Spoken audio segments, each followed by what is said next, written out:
Ok, en este momento vamos a hablar acerca de un neurotransmisor que se llama acetilcolina. Vamos a recordar un poco qué son los neurotransmisores. Bueno, los neurotransmisores, primero que todo, son sustancias que segregan las células nerviosas.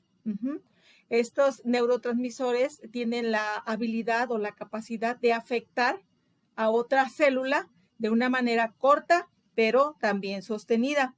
Esto lo van a hacer por medio y a través de receptores, y estos receptores a su vez lo van a hacer por medio de un proceso de iones, de ionización. Muy bien. Una vez que ya explicamos qué es un neurotransmisor, vamos a ver cuáles son las funciones de esta acetilcolina.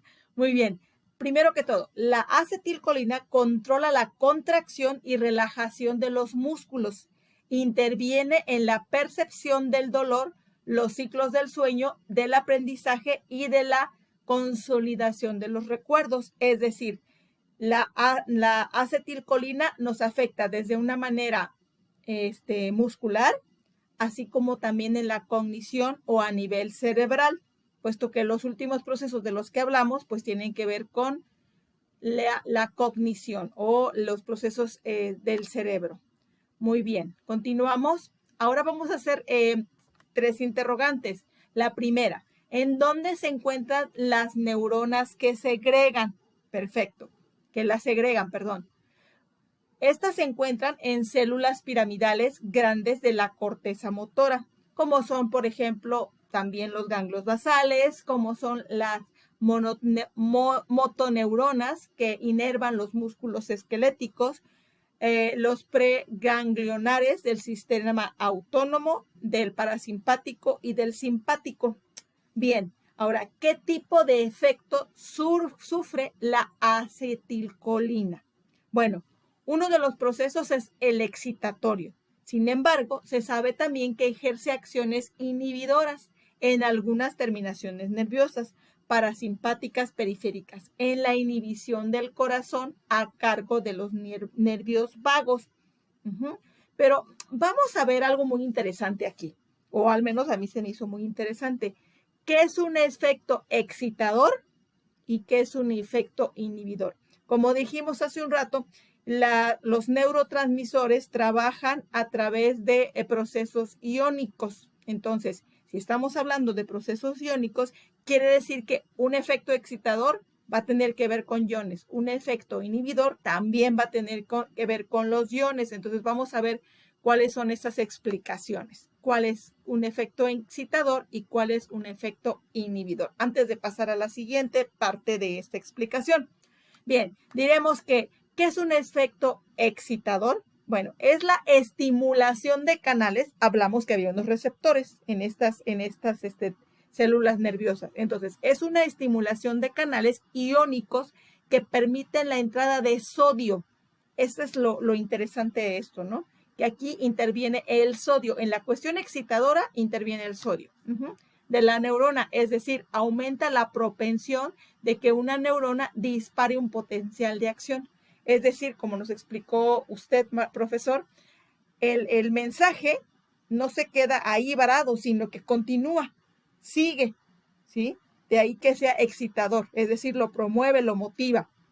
Ahora, ¿qué es un efecto inhibidor?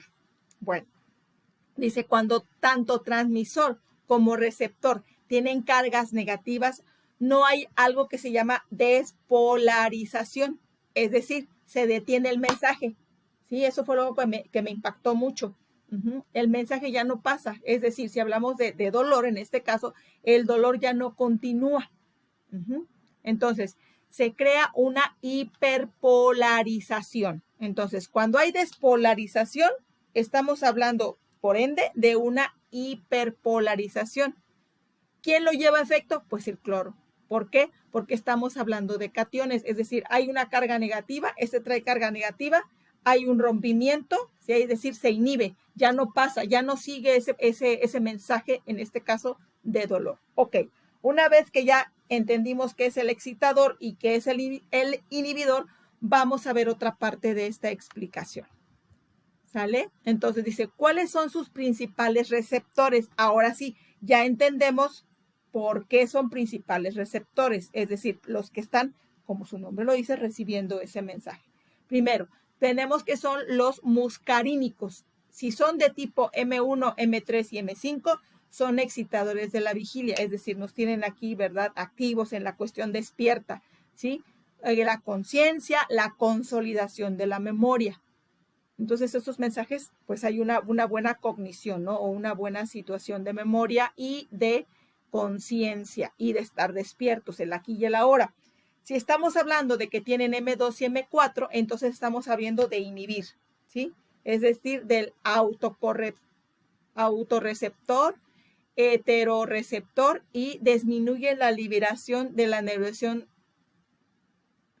de los NT, ¿sí? Y luego dice aquí muscarínicos, tipo nicotínico, ¿sí? Actividad excitatoria, ¿sí? Es decir, que promueve, pasa, aumenta la liberación de neurotransmisores, eso significa NT, neurotransmisores, papel por ejemplo, como el papel de la dependencia de la nicotina.